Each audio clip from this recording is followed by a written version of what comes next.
안녕하세요. 뉴스반장입니다. 우리는 너무나도 잘 알고 있습니다. 문재인 대통령이 얼마나 인내심이 강한 사람인지, 참고 또 참는 외유내강형 지도자의 면모를 갖춘 문 대통령의 참을성은 정말 대단한데요. 그의 이런 참을성을 알 수 있었던 일화도 있었죠. 자신의 정치적 동지이자 친구인 노무현 전 대통령이 서거한 2009년 5월, 당시 문 대통령은 노 전 대통령의 마지막 비서실장이자 장례집행위원장이었습니다. 문 대통령은 노 전 대통령의 서거 발표는 물론 장례 절차를 치르는 내내 담담한 모습을 유지했고, 공개적으로 눈물 흘리는 모습조차 보이지 않았는데요. 2009년 5월 29일 서울 경복궁 앞마당에서 노 전 대통령 국민장 연결식이 엄수되던 때였습니다. 그런데 이명박 부부가 헌화로 나서자 장례가 술렁였는데요. 백원우 열린우리당 의원이 이명박 사죄하라고 외치며 뛰어나오다 청와대 경호원들에게 제지당했기 때문이었습니다. 소란이 비대됐습니다. 네, 잠시. 경호원들이 백 의원을 제지하면서 노 전 대통령 측 인사들과 몸싸움이 벌어졌고, 장례는 일순간 술렁였습니다. 정치보복으로 살인에 이르는 정치살인입니다. 이명박 대통령, 노무현 대통령에게 사죄하십시오. 이 대통령은 당황한 듯 잠시 백 의원 쪽을 바라봤으나 곧 침통한 표정으로 헌화를 마쳤습니다.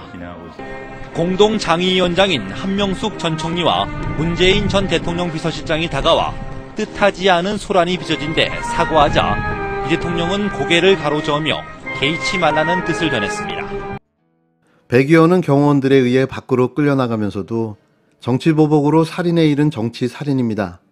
이명박 대통령은 노무현 전 대통령에게 사죄하십시오라고 반복해서 외쳤는데요.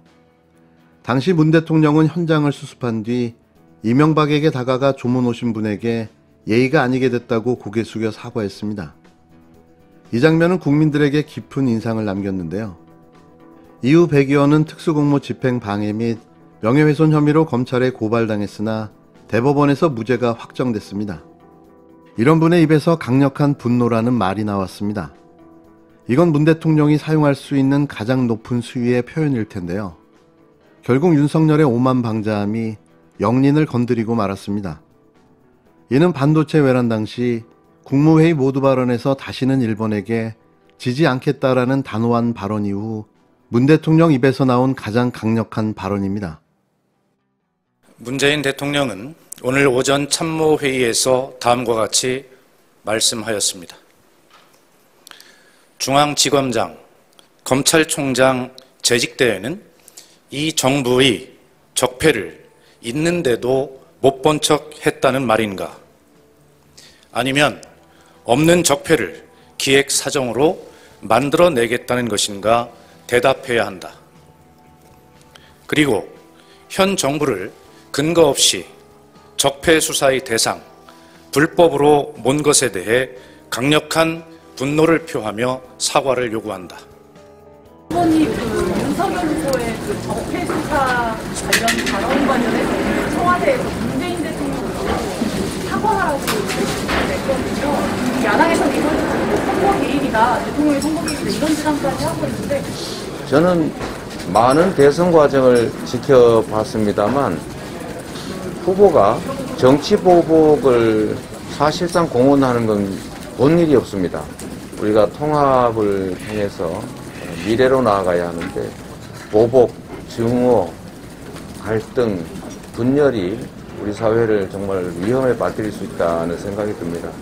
보복이 아니라 통합의 길로 가시기를 참으로 진심으로 권유드립니다.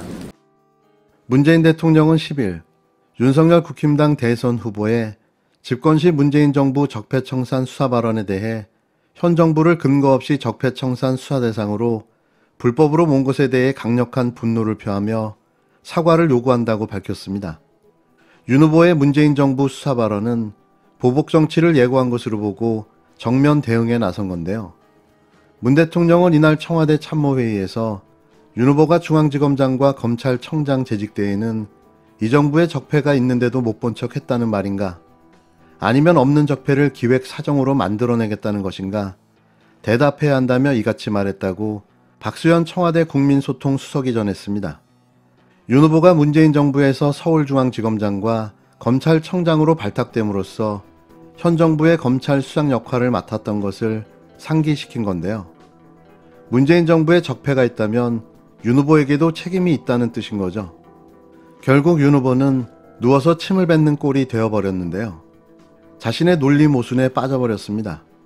문 대통령이 육성으로 야당 대선 후보를 정면 비판한 것은 극히 이례적인 일인데요. 청와대는 전날 윤 후보의 언론 인터뷰에 대해 선을 넘었다, 매우 불쾌하다고 했으나 참모진의 전원 형식이었습니다. 문 대통령이 하루 뒤 윤 후보에게 사과를 요구하면서 이번 대선을 두고 청와대와 윤 후보 간 새로운 전선이 형성될 가능성이 커졌는데요. 문 대통령이 이례적으로 강력한 분노를 표한다고 밝힌 것은 여권 지지층을 겨냥한 것으로도 읽힙니다. 윤 후보는 전날 보도된 중앙일보 인터뷰에서 문재인 정부를 언급하며 민주당 정권이 검찰을 이용해 얼마나 많은 범죄를 저질렀나, 거기에 상응하는 책임을 져야 한다고 밝힌 바가 있는데요. 문재인 정부 초기처럼 전 정부 적폐청산 수사를 할 것인가라는 질문엔 대통령이 하는 게 아니라 시스템에 따르는 것이라면서 해야 한다고 밝혔습니다. 정치보복 수사를 하겠다는 의사를 명확하게 한 건데요. 그렇게 될까요? 각자가 자기가 원하는, 나는 수학은 대학에서 배우는 것까지 배우고 싶다 이런 사람들은 또 그쪽으로 또 특화를 시키고, 나는 그림 그리는 게 너무 좋다, 나는 또 게임이 너무 좋다, 특화해서 공부할 수 있는 기회를 자꾸 만들어줘야 돼. 지금 물론 현실은 그렇지 않지만 우리 교육이 자꾸 그런 방향으로 나아가야만 다양한 인재들이 나와서 나라가 더 발전한다. 그렇죠. 근데 그게 바뀔 거예요. 결국은 시대 흐름 때문에 굉장히 많은 변화가 있을 겁니다. 변화를 위해서 네. 어떤 계획들이 있으신지. 나는 이제 한 중학교까지는 정규 교과 과정 똑같이 배우는 시간을 좀 줄이고 좀 다양한 거를 배울 수 있게 해주고, 고등학교 갈 때는 아예 학교들을 좀 나눠야 될 것 같아. 기술고등학교, 예술고등학교, 과학고등학교, 고등학교부터는 좀 나눠야 될 것 같아요. 이런 모질이가 대한민국 대통령이 되겠답니다. 윤석열 국힘당 대선 후보가 9일 교육의 다양성을 강조하는 과정에서 고등학교를 기술고와 예술고, 과학고 등으로 나눠야 한다고 발언했다가 누리꾼들로부터 현실을 전혀 모르는 거 아니냐는 지적을 받았습니다. 윤 후보는 이날 유튜브 채널 공부왕 찐천재에 나와 교육은 다양성을 키워줘야 한다, 똑같은 커리큘럼으로 가르치면 발전이 없다며 중학교 때까지 정규교육 과정을 똑같이 배우는 시간을 줄이고 고등학교 때는 학교를 나눠야 한다, 기술고등학교, 예술고등학교, 과학고등학교라고 말했는데요. 방송인 홍진경 씨에게 2차 방정식을 가르치던 중 교육정책 관련 질문을 받고 다양성을 강조하는 과정에서 이렇게 답한 겁니다. 그는 학교가 다양한 공부를 할 수 있게 기회를 주는 게 오히려 큰 공정이다.